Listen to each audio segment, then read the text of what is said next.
बिहार चुनाव के नतीजों ने बता दिया कि बिहार ने एक बार फिर विकास और सुशासन की सरकार को चुना है। नतीजे भले ही आ जाए हैं, लेकिन हमने अपने एग्जिट पोल में आपको पहले ही बता दिया था कि बिहार में इस बार एनडीए पूर्ण बहुमत के साथ सरकार बना सकता है। बिहार में 2 महीने से ज्यादा समय तक ग्राउंड रिपोर्टिंग करने वाले हमारे साथी प्रभात ने जनता का मूड और चुनाव का माहौल भांपकर ये साफ कह दिया था कि महागठबंधन रेस में नहीं है। बिहार चुनाव के नतीजे आ गए हैं। एनडीए अलायंस के खेमे में खुशी की लहर है, क्योंकि ये रिजल्ट 2010 जैसा है। हमने आपको अपनी रिपोर्ट्स में बताया था कि भले ही तेजस्वी यादव, प्रशांत किशोर ये चाह रहे हो कि चुनाव 2005 जैसा हो, नतीजे भी उसकी तरह आए, लेकिन इस बार माहौल अलग है। इस बार माहौल 2010 जैसा है और कहीं न कहीं चुनावी रिजल्ट ने इस बात की पुष्टि भी की है। हमारे साथी प्रभात पिछले 2 महीने से बिहार के अलग अलग जिले और गाँव में घूमे, महिलाओं से, युवाओं से बातचीत की और उनसे पूछा कि उन्हें कैसी सरकार चाहिए।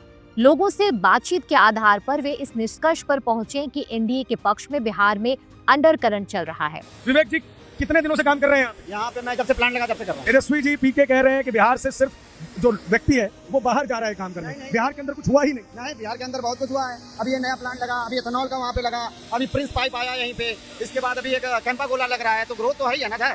हाँ, इसके साथ ही हमारे संवाददाता ने आपको बिहार के विकास की वो तस्वीर दिखाई जो अक्सर मीडिया से गायब कर दी जाती है।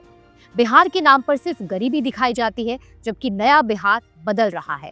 उस बदलते हुए बिहार की तस्वीर हमने द पैम्फलेट पर आपको दिखाई। 2 महीने तक लगभग सभी जिलों में घूम कर प्रभात ने एक एक गांव के विकास को दिखाया। देर रात तक बिना किसी डर के काम करती हुई महिलाओं को दिखाया।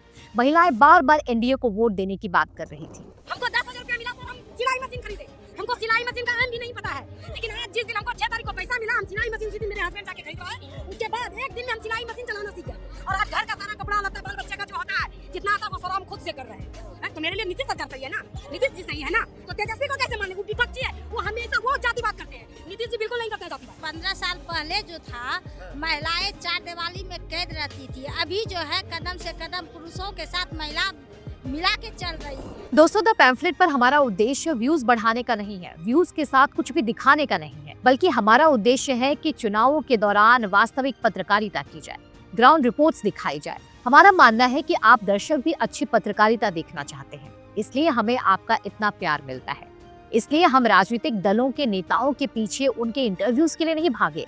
इसके बजाय हमारे संवाददाता दिन रात सफर करके गांव-गांव घूमकर आपके लिए जमीन की वास्तविक तस्वीर लेकर आए, जमीन की राजनीति आपको दिखाई, बिना किसी लाग लपेट के जनता की राय आप तक पहुंचाई। उसी राय के आधार पर, चुनावी माहौल के आधार पर जो एग्जिट पोल हमने आपको बताया, चुनावी नतीजे उस पर मुहर लगाते हैं। दोस्तों, हमारी टीम की मेहनत को आप लोगों ने सभी चुनाव में सराहा है, चाहे दिल्ली चुनाव हो या फिर बिहार का चुनाव हो। और अब हम आपके लिए जल्द से पश्चिम बंगाल से भी ग्राउंड रिपोर्ट लेकर आने वाले हैं, तो तैयार रहिए, क्योंकि जहां चुनाव वहीं पैम्फलेट। जय हिंद।